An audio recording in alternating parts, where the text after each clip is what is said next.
Welcome to another edition of the Problem Corner for Pathfinder 2nd edition and, by extension, D&D and 1st edition as well. My name is Model 42, and in this episode I want to show you what you can expect in average groups when it comes to role-playing, and how you can become better at it without having to earn a master's degree in theatrical acting.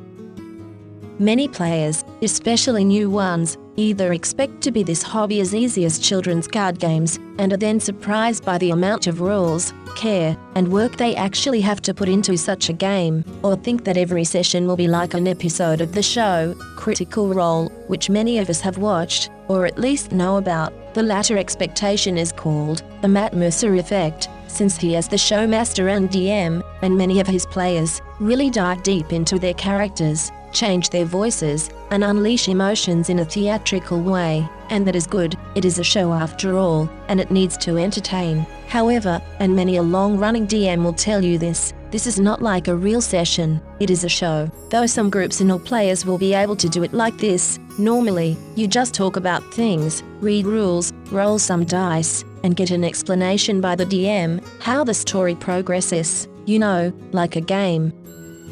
Having said that, what exactly is role-playing? Role-playing can incorporate the whole theatrical aspect, but the main importance is the core, on which you base this so-called acting, the personality, the experience, the quirks, the story and the intention of the character who you are playing, the essence of what makes her, and him. I like to call this authentic role-playing, and it is very easy to understand, since the only thing, and I want to emphasize this with all my heart, the only thing you need to do is to base every decision, every action and reaction, and every sentence of your character on what makes her backstory, her culture, her ancestry, her heritage, her life until that point, her personality, the story and situation right now, and the choices she would do, not you, she. Playing a character means that everything you are in real life is non-existent, and that only your character, the story, and the rules of the game matter. If you are playing an elven ranger, then you should play an elven ranger,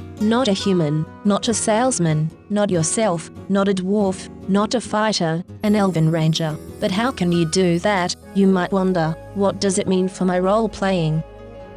While 1st edition Pathfinder and pretty much any edition of D&D, and all their supplement books contain some tips for that, it is very easy to ignore it, and focus on the stats and abilities, and they should give you some hints at what your character would do, which is not wrong. If you are good at picking locks and bad at intimidation, this will tell you that your character will pick locks if possible or necessary, and most likely will never be loud, scare or demoralizing, since this might not be in her nature. 2nd edition Pathfinder has added something that made me leap with joy, both as a player and as a dungeon master, and it is one of the best tools you have at your disposal to help you get into character better. That is the emphasis of authentic role-playing. Each ancestry, each versatile heritage, and each class has points listed that describe how people of your heritage, your ancestry, and your experience in the class normally act, think, and are perceived by others. I explained this a bit in my Beginner's Guide series, but use those points to build the core of your character, and add your own little quirks and things to switch it up.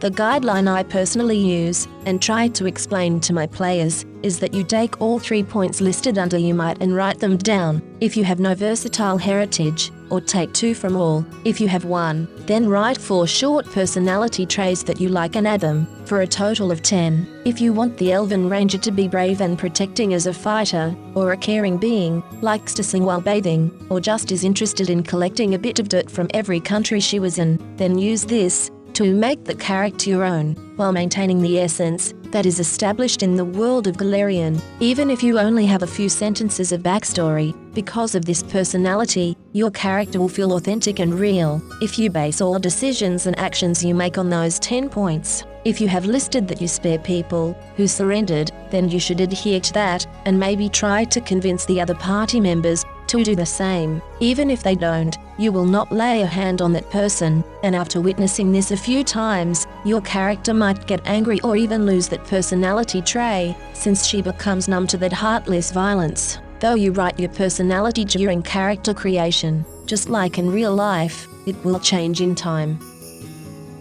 If you are thinking right now that this video is missing the things you need to make funny voices or cry on command, then again I tell you that this is not the essence of role-playing, and you should never ever expect this from other players or the DM. If people feel comfortable with that, and you lead by example, they will try to on occasion as well. Should you not be a good actor, no problem. If people get the point you are making, they will believe you, and even with bad acting can one become famous? Just look at Tommy Wiseau.